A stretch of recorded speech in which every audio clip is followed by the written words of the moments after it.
Assalamualaikum warahmatullahi wabarakatuh. Kenalkan, nama saya Nasrullah dengan NIM 2103010027, Program Studi Pendidikan Bahasa dan Sastra Indonesia. Di sini saya menggunakan buku yang berjudul Pengembangan Kurikulum yang diterbitkan oleh Sudarman. Pada kesempatan ini, saya akan menjelaskan mengenai sejarah perkembangan kurikulum di Indonesia. Sebelum kita masuk ke pemaparan materi, apakah teman-teman tahu apa yang dimaksud dengan kurikulum? Ya, kurikulum adalah seperangkat rencana dan pengaturan mengenai tujuan, isi, dan bahan pelajaran, serta cara yang digunakan sebagai pedoman penyelenggaraan kegiatan pembelajaran untuk mencapai tujuan pendidikan. Sejak kemerdekaan Indonesia pada tahun 1945, perkembangan kurikulum di Indonesia memang telah berulang kali mengalami perubahan, yaitu pada tahun 1947 sampai sekarang, yaitu kurikulum 2013. Perubahan tersebut merupakan konsekuensi logis dari terjadinya karena perubahan sistem politik, sosial budaya, ekonomi, dan imtek dalam masyarakat berbangsa dan bernegara. Langsung saja kita masuk ke kurikulum yang pertama, yaitu kurikulum 1947 atau yang biasa disebut Rencana Pelajaran 1947. Kurikulum pertama yang lahir pada masa kemerdekaan memakai istilah dalam bahasa Belanda, yaitu Leerplan, artinya rencana pelajaran. Istilah ini lebih populer dibandingkan istilah kurikulum dalam bahasa Inggris. Perubahan arah pendidikan lebih bersifat politis, dari orientasi pendidikan Belanda ke kepentingan nasional, sedangkan asas pendidikan ditetapkan oleh Pancasila. Kurikulum yang berjalan saat ini dikenal dengan sebutan Rencana Pelajaran 1947 yang harus dilaksanakan pada tahun 1950. Sejumlah kalangan menyebut sejarah perkembangan kurikulum diawali dari kurikulum 1950. Bentuk memuat dua hal pokok. Yang pertama, daftar mata pelajaran dan jam pengajarannya. Yang kedua, garis-garis besar pengajaran. Pada saat itu, kurikulum pendidikan di Indonesia masih dipengaruhi sistem pendidikan kolonial Belanda dan Jepang, sehingga hanya meneruskan yang pernah digunakan sebelumnya. Orientasi Rencana Pelajaran 1947 tidak menekankan pada pendidikan pikiran. Yang diutamakan adalah pendidikan watak, kesadaran bernegara dan bermasyarakat. Materi pelajaran dihubungkan dengan kejadian sehari-hari, perhatian terhadap kesenian, dan pendidikan jasmani. Kurikulum yang kedua yaitu kurikulum 1952 atau biasa disebut Rencana Pelajaran Terurai 1952. Pada tahun 1952, kurikulum di Indonesia mengalami penyempurnaan. Kurikulum ini lebih merinci setiap mata pelajaran yang kemudian diberi nama Rencana Pelajaran Terurai 1952. Kurikulum ini sudah mengarah pada suatu sistem pendidikan nasional. Yang paling menonjol dan sekaligus ciri khas dari kurikulum 1952 ini adalah setiap rencana pelajaran harus memperhatikan sistem pelajaran yang dihubungkan dengan kehidupan sehari-hari. Yang ketiga yaitu kurikulum 1964 atau biasa disebut Rencana Pendidikan 1964. Usai tahun 1952, menjelang tahun 1964, pemerintah kembali menyempurnakan sistem kurikulum di Indonesia. Kali ini diberi nama Rencana Pendidikan 1964. Pokok-pokok pikiran kurikulum 1964 yang menjadi ciri khas dari kurikulum ini adalah bahwa pemerintah mempunyai keinginan agar rakyat mendapat pengetahuan akademik untuk membekal pada jenjang SD, sehingga pembelajaran dipusatkan pada program Pancawardhana, yaitu pengembangan moral, kecerdasan, emosional, dan jasmani. Yang keempat yaitu kurikulum 1964 Kelahiran kurikulum 1968 bersifat politis, menggantikan rencana pendidikan 1964 yang dicitrakan sebagai produk Orde Lama.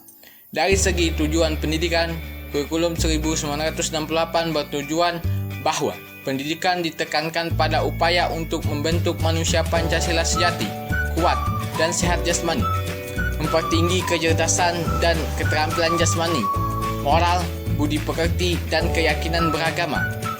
Dalam kurikulum ini tampak dilakukan perubahan struktur kurikulum pendidikan dari Pancawardana menjadi pembina jiwa Pancasila, pengetahuan dasar, dan kecakapan khusus. Kurikulum 1968 merupakan perwujudan dari perubahan orientasi pada pelaksanaan Undang-Undang Dasar 1945 secara murni dan konsekuen. Kurikulum 1968 menekankan pendekatan organisasi materi pelajaran, kelompok pembina Pancasila, pengetahuan dasar, dan kecakapan khusus. Mata pelajaran dikelompokkan menjadi 9 pokok. Muatan materi pelajaran bersifat teoritis, tidak mengaitkan dengan permasalahan faktual di lapangan. Yang kelima yaitu kurikulum 1975. Kurikulum 1975 menekankan pada tujuan agar pendidikan lebih efisien dan efektif. Latar belakang lahirnya kurikulum ini adalah pengaruh konsep di bidang manajemen, yaitu MBO, yang terkenal saat itu. Metode, materi, dan tujuan pengajaran dirinci dalam prosedur pengembangan sistem yang dikenal dengan istilah satuan pelajaran, yaitu rencana pelajaran setiap satu bahasaan. Setiap satuan pelajaran dirinci menjadi tujuan instruksional umum, tujuan instruksional khusus, materi pelajaran, alat pelajaran, kegiatan belajar mengajar, dan evaluasi. Kurikulum 1975 banyak dikritik karena guru lebih disibuk menulis merinci apa yang akan dicapai dari setiap kegiatan pembelajaran. Yang keenam yaitu kurikulum 1984. Kurikulum 1984 mengusung tema Focus Skill Awards. Meski mengutamakan pendekatan proses, tapi faktor tujuan tetap penting. Kurikulum ini juga sering disebut kurikulum 1975 yang disempurnakan. Posisi siswa ditempatkan sebagai subjek belajar. Dari mengamati sesuatu, mengelompokkan, mendiskusikan, hingga melaporkan. Model ini disebut cara belajar siswa aktif. Konsep cara belajar siswa aktif yang baik secara teoritis dan bagus hasilnya di sekolah mengalami banyak deviasi dan reduksi saat diterapkan secara nasional. Sayangnya, banyak sekolah kurang mampu menafsirkan kurikulum ini. Yang terlihat adalah suasana gaduh di ruangan kelas lantaran siswa berdiskusi. Dan yang paling menonjol ialah guru tak lagi mengajar model berceramah. Akhirnya penolakan pada kurikulum ini bermunculan. Kurikulum yang ketujuh yaitu kurikulum 1994 dan suplemen kurikulum 1999. Kurikulum 1994 merupakan hasil upaya untuk memadukan kurikulum sebelumnya, terutama kurikulum 1975 dan 1984. Sayangnya, perpaduan antara tujuan dan proses belum berhasil, sehingga banyak kritik berdatangan, yang disebabkan oleh beban belajar siswa dinilai terlalu berat, dari muatan nasional sampai muatan lokal. Materi muatan lokal disesuaikan dengan kebutuhan daerah masing-masing. Misalnya, bahasa daerah, kesenian, keterampilan daerah, dan lain-lain. Berbagai kepentingan kelompok masyarakat juga mendesak agar isu-isu tertentu masuk dalam kurikulum ini. Akhirnya, kurikulum 1994 menjelma menjadi kurikulum super padat. Kejatuhan rezim Soeharto pada tahun 1998 diikuti kehadiran suplemen kurikulum 1999. Tapi perubahan lebih pada menambah sejumlah materi pelajaran saja. Yang ke-8 yaitu kurikulum 2004. Sebagai pengganti kurikulum 1994 adalah kurikulum 2004 yang disebut dengan kurikulum berbasis kompetensi. Suatu program pendidikan berbasis kompetensi harus mengandung 3 unsur pokok. Yang pertama, pemilihan kompetensi yang sesuai. Yang kedua, spesifikasi indikator-indikator evaluasi untuk menentukan keberhasilan pencapaian kompetensi. Dan yang ketiga yaitu pengembangan pembelajaran.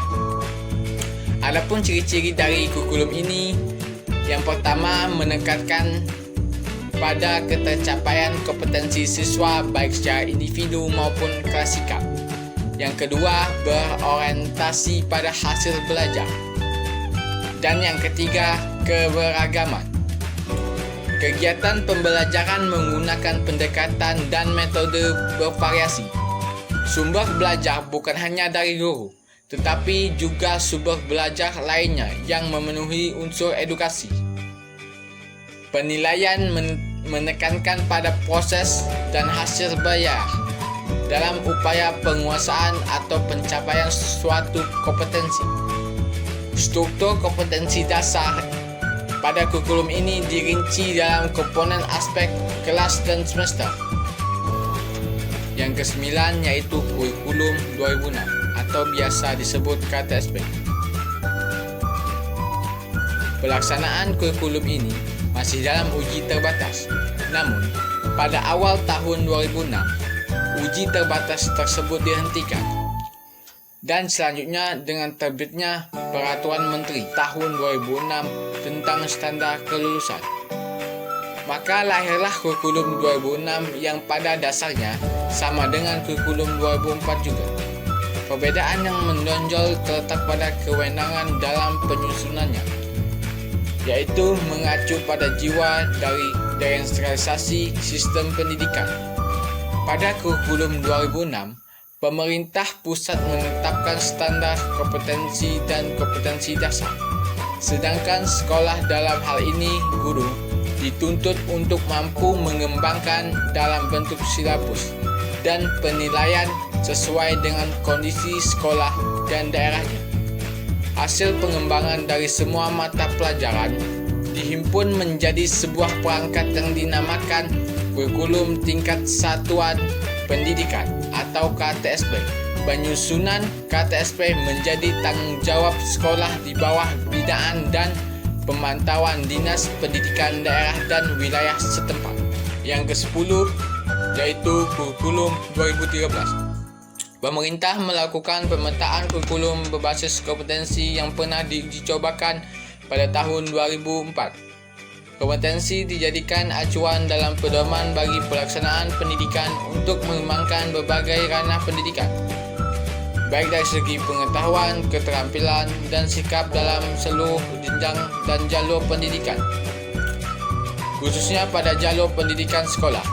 Kurikulum 2013 berbasis kompetensi ini memfokuskan pada pemerolehan kompetensi tertentu oleh peserta didik.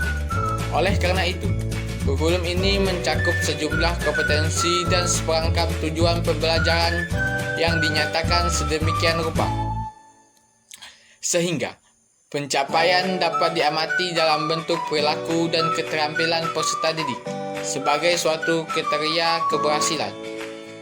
Tema utama kurikulum 2013 adalah menghasilkan insan Indonesia yang produktif, kreatif, inovatif, efektif, melalui pengamatan sikap, keterampilan, dan pengetahuan yang terintegrasi